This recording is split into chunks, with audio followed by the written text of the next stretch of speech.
ह्या पुढचा जो रिपू येणार आहे त्यात तुला अप्रत्यक्षपणे मदत करण्यासाठी हा मेंगाजीच उपयोगी ठरणार आहे.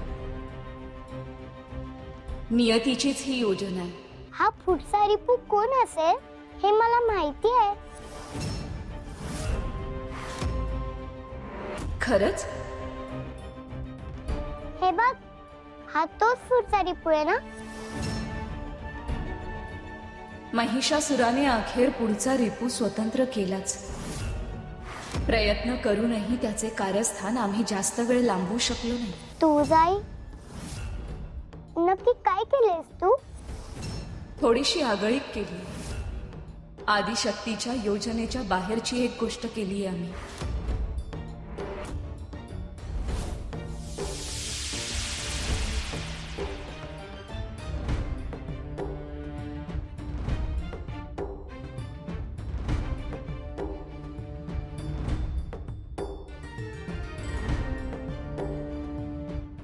तुळजा, तू ही अशी कृत्य पुन्हा पुन्हा का करतीयस? पाताळात ग्रंथातून येणाऱ्या त्या अशुभ लहरींचा सामना जेव्हा तू केलास तेव्हा तू मूर्छित झाली होतीस, आठवत आहे ना?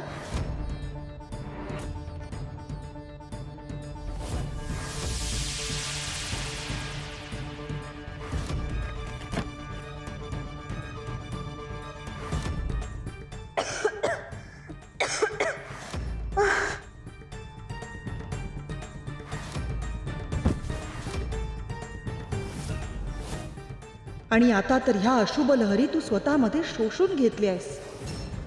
याचे काय परिणाम होणार आहेत याची कल्पना तुला आहे?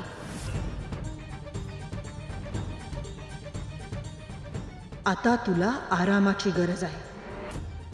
हे सारं जे अशुभ आणि अमंगल तू शोषून घेतलंयस ते स्वतःमधून विलग करण्यासाठी तुला फार मोठी गोष्ट करावी लागणार आहे.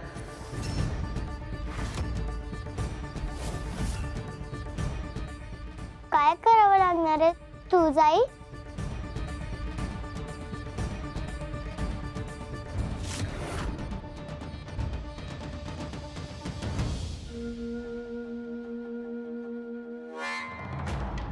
पाणी आणून ठेवलं नाही का? मनोरमा,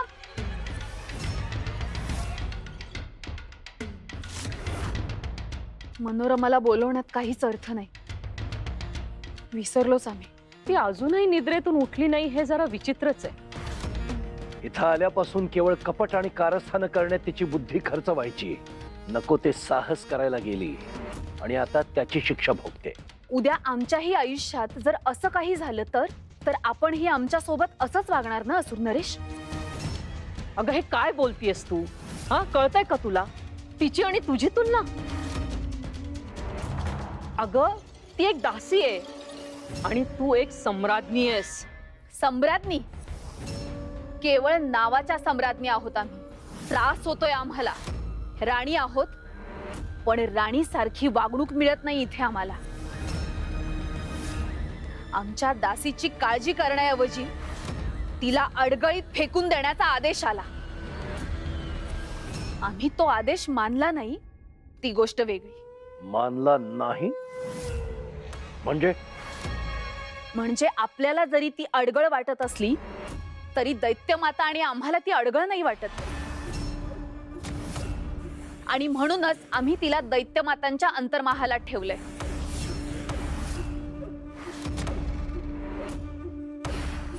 दिती माता हे काय आहे? योग्य वेळ आल्यावर आम्ही या कृतीमागचा अर्थ निश्चित समजावून सांगू. एकदा तुळजा वश झाली की पहिला काटा या शुंभाचा काढावा लागेल. पण तोपर्यंत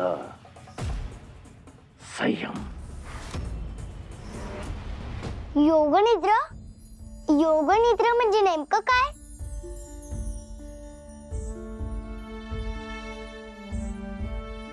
योगनिद्रा म्हणजे देवी देवतांची आध्यात्मिक विश्रांती. ह्या काळात शरीर पूर्णपणे विश्रांती घेतं परंतु मन जागं असतं. ह्या अवस्थेत आम्ही आमच्या आंतरिक शक्तीमध्ये सामावलेले असू.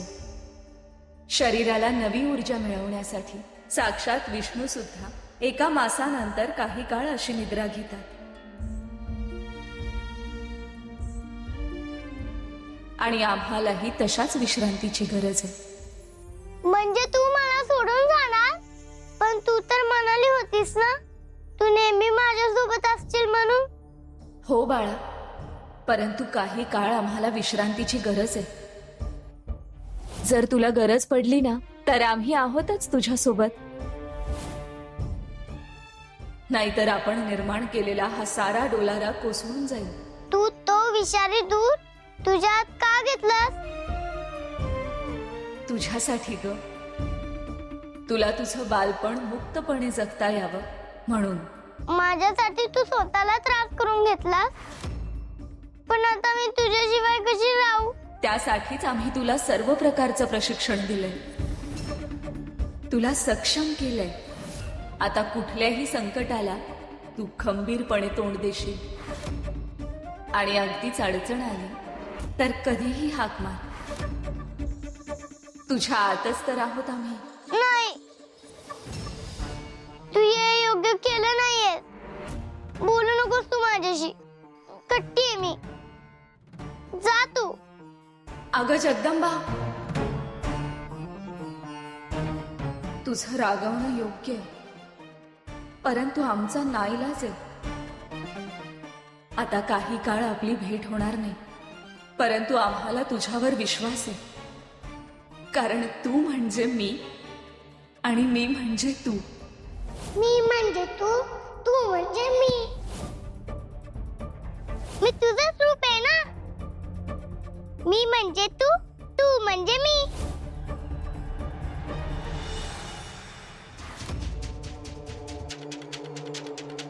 तुझी नाराजी समजू शकते शुंभा. हे कर्मयुद्ध आहे. असुर साम्राज्य उभं राहण्यासाठी आपल्याला हा संघर्ष करावाच लागेल. दैत्यमाता, आम्हाला मनोरमाची काळजी वाटते. ती कधीच शुद्धीवर येणार नाहीये का? मी तिच्या सगळ्या परिस्थितीचा नीट अभ्यास केलाय. ज्या शक्तीनं तिला अंकित केलंय ती बलाढ्य आहे. आणि जोवर तो स्त्रोत थांबत नाही तोवर तिच्यावर असलेलं निद्रेचं गारूड जाणार नाही. पण यावर काहीच उपाय नाही. ज्या शक्तीनं तिच्यावर हे गारूड घातलंय त्या शक्तीला विराम मिळेल तेव्हाच मनोरमा जागी होईल. म्हणजे त्या शक्तीचा मृत्यू व्हावा लागेल का? अर्थातच. पण बरेचदा मृत्यू व्यतिरिक्तही इतर गोष्टींनीही हे साध्य होऊ शकतं. दैत्यमाता, पण कोणतीही शक्ती असं का ठरवेन? अनेक कारणं असू शकतात. ब्रह्मांडातील सर्व शक्तिमान परमेश्वरांनाही कुठल्या ना कुठल्या मार्गाने विश्राम घ्यावाच लागतो. पण जर तसं काही कारण नसेल आणि त्या शक्तीनं विराम घेतला नाही तर त्या शक्तीचा नाश होईपर्यंत मनोरमा ही अशीच राहील. आणि कदाचित तो काळ अनंत सुद्धा असू शकतो.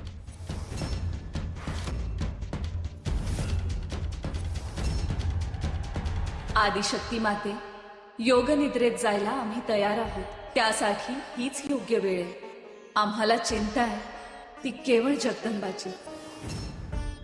तुळजा, आम्ही तुला याबद्दल आधीच सावध केलं होतं. आपण केलेल्या प्रत्येक कृतीचे काही ना काही परिणाम होतात, जे देवांना देखील चुकत नाही. अर्थात आम्हाला ती कल्पना आहे. आमच्या निर्णयाबद्दल आम्हाला पश्चातापही नाहीये. कारण या मधल्या काळात जगदंबाचं जे बालपण आम्ही अनुभवलंय ते केवळ अद्वितीय आहे. आम्ही आनंदी आहोत. आम्हाला चिंता जरी वाटत असली तरी आम्हाला जगदंबावर पूर्ण विश्वास आहे. ती एवढी कर्तबगार आहे की येणाऱ्या संकटाला सामोरं जाऊ शकते. तुझा जर तसा विश्वास असेल तर तसंच व्हावं. परंतु एक लक्षात ठेव, जर जगदंबा तुझ्याशिवाय हे करू शकली नाही तर हे संपूर्ण आवर्तन आपल्याला पुन्हा करावं लागेल.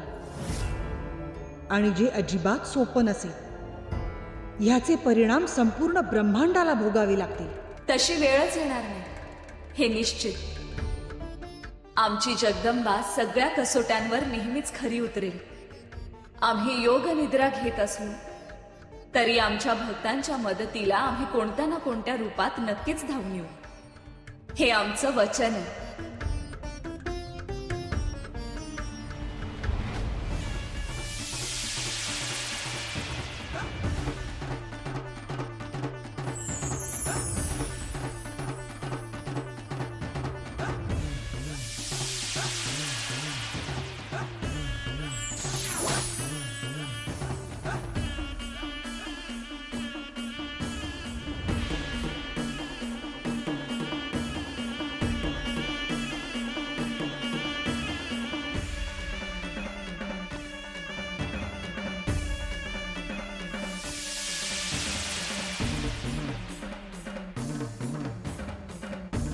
तुळजा, तू जगदंबा समोर एक मोठी परीक्षा मांडून ठेवली आहेस.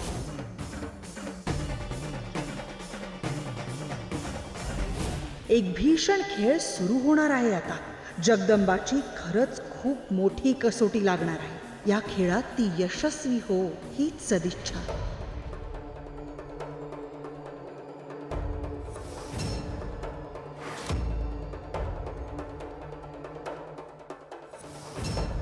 नक्की कुठे आहे मी? आणि आणि काय झालं होतं मला?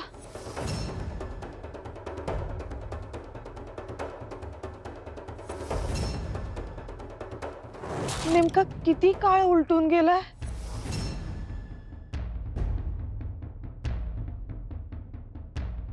सम्राज्ञी, सम्राज्ञी, सम्राज्ञी, कुठे आहात तुम्ही? आता तू शुद्धीवर आलीच आहेस तर सगळं खरं आणि स्पष्ट सांग. त्या गुप्त दालनामध्ये तू नक्की कशासाठी गेली होतीस? आणि तिथं गेल्यावर तू बेशुद्ध कशी काय झालीस? नक्की काय घडलं होतं तिथं?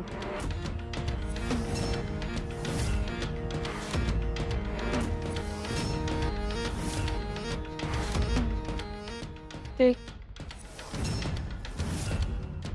दैत्यमाता